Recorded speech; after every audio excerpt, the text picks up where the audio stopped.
प्रिय विद्यार्थियों, आज प्रथम वर्ष के प्रथम पेपर की चर्चा हम करेंगे।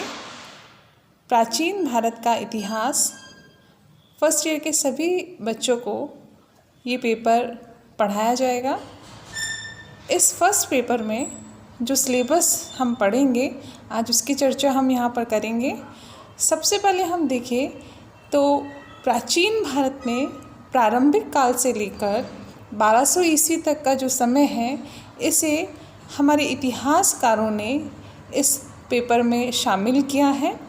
प्रारंभिक भारत का इतिहास का क्षेत्र, इसका अर्थ, महत्व और प्रकृति, इन सभी की चर्चा हम इस पेपर में देखेंगे। इतिहास क्या है, क्यों इसको पढ़ाया जाता है, इसका क्या महत्व है, इन सभी की चर्चा हम करेंगे। इसके पश्चात प्रागैतिहासिक काल के बारे में बताया जाएगा।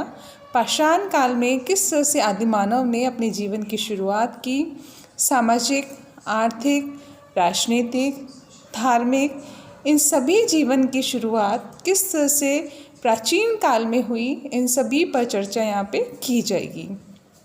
पाषाण काल के पश्चात, प्रागैतिहासिक काल के पश्चात हम चर्चा करेंगे उन स्रोतों के बारे में जिनके माध्यम से हमें हमारे प्राचीन भारत के इतिहास को जानने में सहायता मिलती है।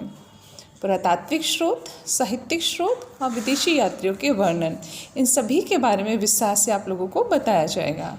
इसके पश्चात हम पढ़ेंगे प्राचीन भारत की सभ्यताओं के बारे में, जिसमें सिंधु सभ्यता, जिसे हड़प्पा सभ्यता भी कहते हैं, वैदिक सभ्यता, जिसे ऋग्वैदिक सभ्यता और उत्तर वैदिक सभ्यता में बांटा गया है।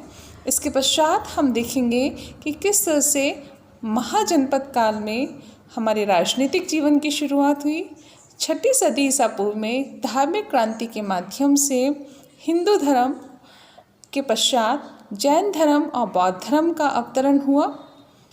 इनके पश्चात हम देखेंगे कि किस तरह से प्राचीन भारत में संगम वंश का अवतरण हुआ।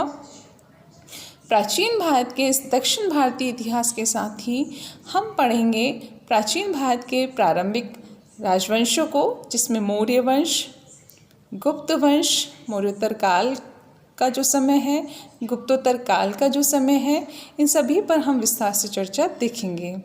सातवाहन वंश, चोल, चालुक्य और पल्लव वंश, इन सभी की चर्चा हम यहाँ पर करेंगे। साथ ही हम देखेंगे त्रिपक्षीय संघर्ष के बारे में।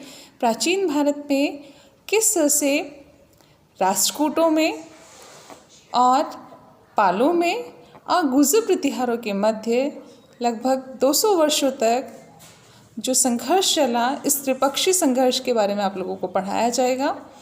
फिर हम देखेंगे कि 7वीं सदी में किस तरह से राजपूतों का उदय हुआ।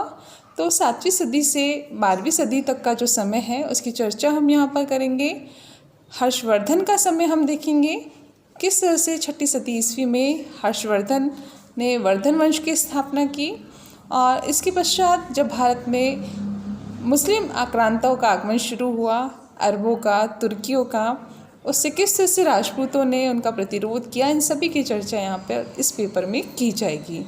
तो प्रारंभ से लेकर 1200 ईस्वी तक का जितना भी इतिहास है, वो इस पेपर में शामिल किया गया है। दूसरा आपका पेपर है राजस्थान का इतिहास, जिसकी चर्चा हम करेंगे।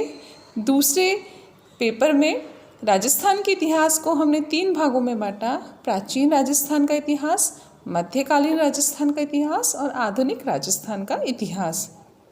इस पेपर के बारे में जब आप लोगों को पढ़ाया जाएगा, तब विस्तार से इसके बारे में चर्चा की जाएगी।